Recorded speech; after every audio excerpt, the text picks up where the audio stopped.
सलाम everyone and welcome back to Gol Roti. I know बहुत ज्यादा नाराजगी है आपकी मुझसे कि सना आखिर गई किधर। यार मैं इधर ही हूँ, बस थोड़ा ऑफ ट्रैक हो गई थी, पर फिकर not, I am back. Ramzan आ रहा है तो बहुत यमी रेसिपीज लाऊंगी मैं। पहली रेसिपी रमजान की है, आज मैं बना रही हूँ चावल के पकौड़े। आई नो सुनने में अजीब लग रही है कि चावल के कौन से पकौड़े होते हैं, लेकिन अगर आपको ब्रेड कबाब याद हो, उसका भी नाम बड़ा वियर्ड था पर वो बहुत हिट रेसिपी थी। ब्रेड कबाब सुनने में अच्छे नहीं लगते पर उनका टेस्ट चिकन जैसा था।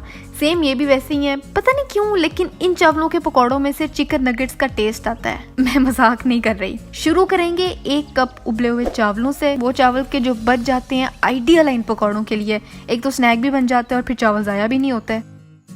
इन 1 कप बॉइल्ड राइस को फोर्क या हाथों से ना मैश कर लेना है, इतना के बस चावल टूट जाएं, लेकिन इतना भी मैश नहीं कर देना कि फेस मास्क ही बन जाए। फिर लेना है 1 मीडियम प्याज, उसको कर लेना है चॉपी बारीक चॉप कर लेना है उसको।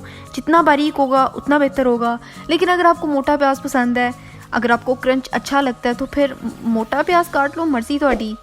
ये प्याज डाल देना है इन चावलों में। फिर ऐड करना होगा इसमें हमने लाल मिर्चों का पाउडर 3/4 टीस्पून, नमक हस्बे जायका, हल्दी 1/4 टीस्पून, जीरा 1 टीस्पून, सूखा धनिया पाउडर 1 टीस्पून और फाइनली बेसन 4 टीस्पून। अब भाई पकौड़े हैं तो बेसन तो होगा ना भाई।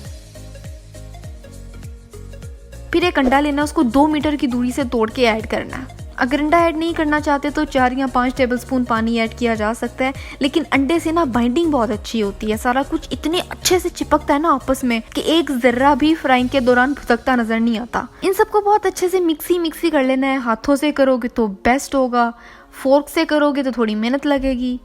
तो चावलों से ना कुश्ती लड़ने के बाद 1 टेबलस्पून लेना है ये मिक्सचर और अपनी हथेली पर रखकर यूं नगेट्स की शेप दे देनी है। चाहो तो कबाब की शेप भी दे सकते हो, लेकिन अगर आप कबाब की शेप बनाओ तो इनको थोड़े ऑयल में फ्राई करना होगा। हम यहाँ पे नगेट्स बना के इनको शैलो फ्राई करेंगे।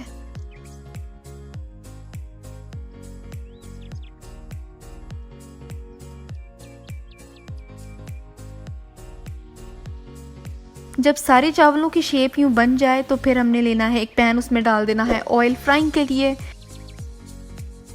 और फिर इन सबको उसमें ऐड करके मीडियम हाई हीट पर कुक करना है जब तक कि नीचे से प्यारा सा हसीन सा गोल्डन ब्राउन कलर ना आ जाए। मेरा ख्याल 4 से 5 मिनट एक साइड पर लगेंगे।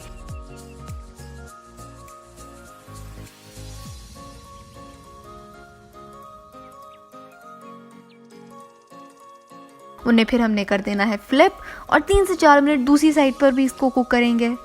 देखो यार जरा चेक करो कि मेहनत थोड़ी सी भी नहीं है इसमें, लेकिन इतना प्यारा इतना यमी रिजल्ट आएगा। अब हम पाई तो पका नहीं रहे कि जो को गलाना लाजमी है। चावल बॉइल्ड है ऑलरेडी, बस 10 मिनट में ये पकौड़े तैयार हो जाते हैं और फिर उनको रिमूव कर देना है और गरम गरम सर्व करना है। रमजान में अभी थोड़े से दिन बाकी हैं, तो चाहो ना तो उससे पहले इनको ट्राई करो और फिर देखो कि कितने मजे आए। हाँ बड़े मजे के बनते हैं ये। इसकी पिक्चर मुझे आपने इंस्टाग्राम पर जरूर दिखानी है और अब नाराज होने की जरूरत नहीं है। इंशाल्लाह नॉन स्टॉप वीडियोस आती रहेंगी और गरीबों की रेसिपीज भी आएंगी। अगर मुझे फैन में भेजना चाहते हो तो मेरा PO बॉक्स एड्रेस डिस्क्रिप्शन में है। और मेरी लास्ट रेसिपी ये रही। यहाँ देखो सब्सक्राइब यहाँ करो, मेरा पहला चैनल है सनास बकेट, उसको भी सब्सक्राइब करो। अगली रेसिपी कौन सी होनी चाहिए मुझे ये भी बताओ और मैं मिलती हूँ आपसे 3 दिन बाद एक नई रेसिपी के साथ।